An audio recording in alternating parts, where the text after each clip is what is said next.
Overnight, the global picture is being dominated by the escalating Iran-related conflict and its economic spillovers, with the Strait of Hormuz now the central pressure point for energy markets and shipping. In the Middle East, the U.S. is pressing allies to help guide commercial vessels through Hormuz as the war enters its third week. European partners are signaling caution, with reporting that Germany and the UK are resisting being drawn into a wider conflict, and Japan and France also dismissing the prospect of sending vessels. Iran is rejecting claims it is seeking a ceasefire and is warning other countries against widening the war. The situation has intensified with reports of strikes on Tehran and a major development in the Gulf.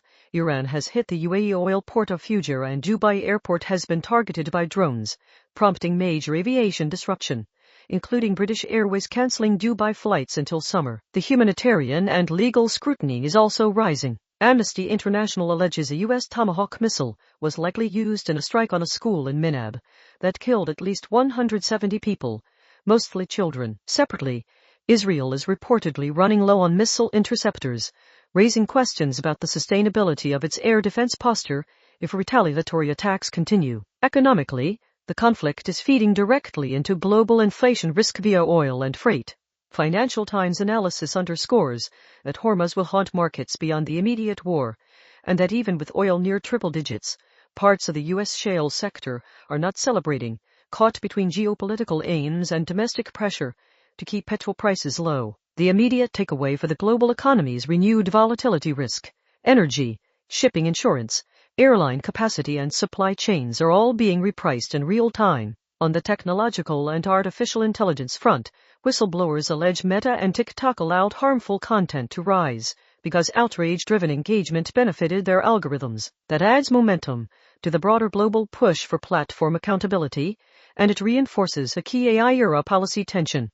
Recommendation systems optimized for engagement can amplify harm unless governance, transparency, and enforcement catch up. In U.S. politics, President Trump says White House Chief of Staff Susie Wiles has been diagnosed with breast cancer, with reporting she will continue in the role largely while undergoing treatment. Turning to Australia, the most material policy development is Labor's move to tighten integrity around migration intermediaries, with new rules aimed at cracking down on dodgy visa agents. The measures are framed as cleaning up warts in the system, landing amid polling that suggests many Australians still think migration numbers are too high. This is likely to sharpen debate across government policy and politics, and it has flow-on implications for the Australian public service agencies that administer compliance, enforcement and consumer protection in the migration pipeline. On the domestic economy, attention is back on interest rates, with streak-level reporting highlighting households already planning spending cutbacks if the Reserve Bank lifts rates again. The immediate signal is continued cost of living sensitivity,